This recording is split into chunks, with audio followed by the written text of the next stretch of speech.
मरियम नवाज के हुनरमंद नौजवान। वज़ीर आला मरियम नवाज शरीफ के हुनरमंद प्रोग्राम के तहत चंद माह में 1,80,000 से जायद नौजवानों ने ट्रेनिंग का नया record.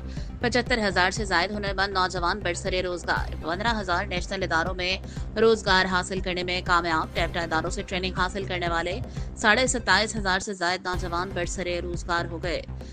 Punjab vocational training council इदारों से 45,000 और पंजाब स्किल्स डेवलपमेंट फंड से तरबियत याफ्ता 1,428 नौजवानों को रोजगार मिल गया। वज़ीर आला मरियम नवाज शरीफ गारमेंट सिटी से ट्रेनिंग हासिल करने वाले 350 तालिबात भी बरसरे रोजगार। पहचान skill development program for transgender के तहत 450 ट्रांसजेंडर्स को भी नौकरियां मिल गई। पंजाब में टेक्निकल ट्रेनिंग में गुज़श्ता 5 साल के निस्बत 21% से जायद काबिल कदर इजाफा। वज़ीर आला मरियम नवाज शरीफ के वजन के तहत सनती तरक्की के लिए इंडस्ट्री का नया सर्वे कराने का फैसला। हुनरमंद नौजवानों के लिए मरियम नवाज फ्री परवाज कार्ड के इजरा का फैसला। पंजाब में पहली मरतबा तामीराती शोबे को जदीद खतूत पर इस्तवार करने के लिए 24 कंस्ट्रक्शन लैब कायम। वज़ीर आला पंजाब मरियम नवाज शरीफ के ज़ेरे सदारत खसूसी इजलास skill development and entrepreneurship department के बारे में तफसीली ब्रीफिंग।